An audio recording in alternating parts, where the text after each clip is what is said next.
Indonesia adalah mimpi buruk bagi siapapun yang berniat menjajahnya kembali. Bukan karena Indonesia adalah negara paling kuat secara militer di dunia, tetapi karena medan tempurnya secara alami sudah menjadi senjata.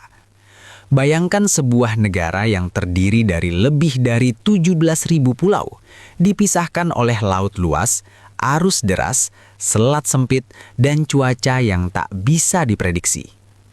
Bagi penjajah, ini berarti satu hal. Perang tidak pernah benar-benar dimulai di medan utama, tetapi sudah dimulai sejak logistik digerakkan. Setiap pasukan yang masuk ke Indonesia harus menguasai laut, udara, dan darat secara bersamaan. Tanpa itu, mereka hanya akan menguasai titik-titik kecil yang terisolasi. Bahkan negara dengan kekuatan militer terbesar sekalipun akan menghadapi masalah serius hanya untuk memindahkan pasukan, bahan bakar, amunisi, dan suplai makanan antar pulau. Belum lagi hutan tropis yang lebat, pegunungan terjal, rawa-rawa, serta garis pantai terpanjang kedua di dunia. Medan seperti ini tidak mendukung perang cepat. Ia memaksa perang panjang, mahal, dan melelahkan. Dalam sejarah militer modern, perang seperti inilah yang paling dihindari. Karena semakin lama perang berlangsung, semakin besar biaya politik, ekonomi, dan sosial yang harus dibayar. Indonesia bukan negara kontinental yang bisa direbut ibu kotanya lalu selesai. Menguasai Jakarta tidak berarti menguasai Indonesia. Bahkan jika satu pulau jatuh, pulau lain masih bisa melawan. Inilah alasan mengapa konsep penjajahan modern terhadap Indonesia hampir mustahil.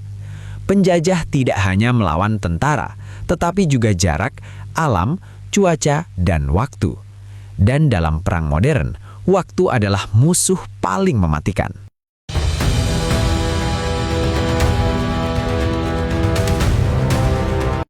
Salah satu kesalahan terbesar penjajah di masa lalu adalah menganggap Indonesia mudah ditaklukkan karena teknologi mereka lebih maju.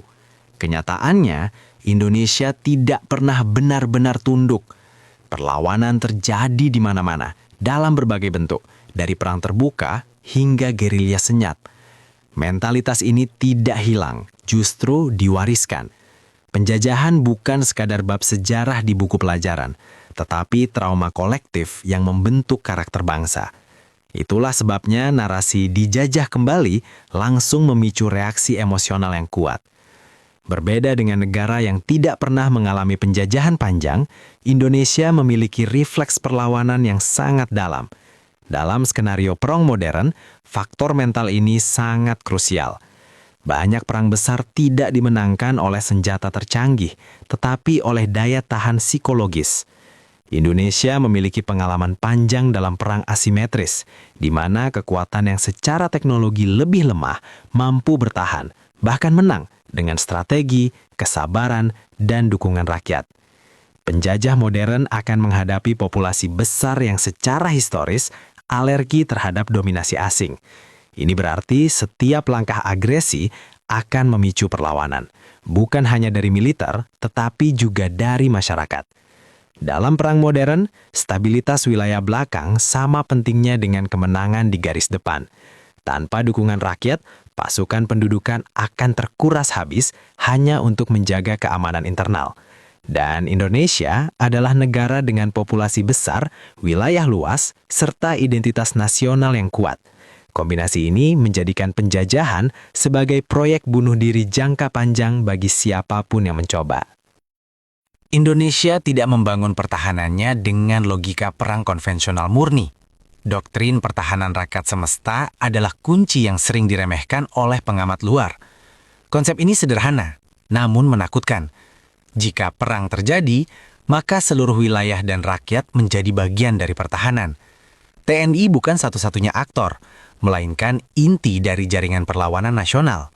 Dalam konteks ini, musuh tidak hanya berhadapan dengan pasukan berseragam, tetapi juga sistem yang membuat pendudukan hampir mustahil.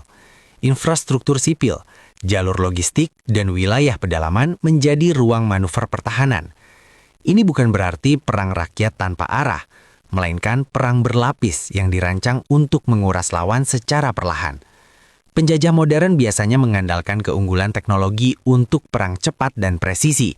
Namun, strategi ini gagal total ketika menghadapi konflik jangka panjang dengan intensitas rendah, namun terus-menerus. Indonesia tidak perlu mengalahkan penjajah secara frontal, cukup membuat biaya perang menjadi tidak masuk akal. Setiap hari pendudukan berarti kerugian ekonomi, tekanan politik di dalam negeri penjajah, serta sorotan internasional. Dalam dunia yang terhubung secara global, perang semacam ini sulit disembunyikan. Media, sanksi, dan opini publik akan menjadi senjata tambahan bagi pihak yang diserang. Indonesia memahami ini, dan doktrin pertahanannya dirancang untuk memanfaatkan realitas tersebut. Alasan terakhir mengapa Indonesia sulit dijajah kembali adalah karena dunia sudah berubah. Penjajahan di abad ke-21 bukan hanya soal menang di medan perang, tetapi juga bertahan dari konsekuensi global. Setiap agresi militer besar akan memicu reaksi berantai, sanksi ekonomi, isolasi diplomatik, gangguan perdagangan, dan tekanan dari aliansi internasional. Indonesia bukan negara kecil yang bisa diserang tanpa dampak. Ia adalah negara besar dengan posisi strategis di jalur perdagangan dunia. Gangguan di Indonesia berarti gangguan pada rantai pasok global. Ini membuat banyak negara justru berkepentingan menjaga stabilitas Indonesia. Penjajah modern harus bertanya, untuk apa? Apa keuntungan yang sebanding dengan resiko kehancuran ekonomi dan politik? Sumber daya alam Indonesia memang besar, tetapi dalam dunia modern, menguasai sumber daya tidak harus dengan pendudukan militer. Perdagangan, investasi, dan pengaruh ekonomi jauh lebih efektif dan murah. Inilah mengapa skenario penjajahan kembali Indonesia lebih sering muncul sebagai narasi ketakutan, bukan rencana realistis.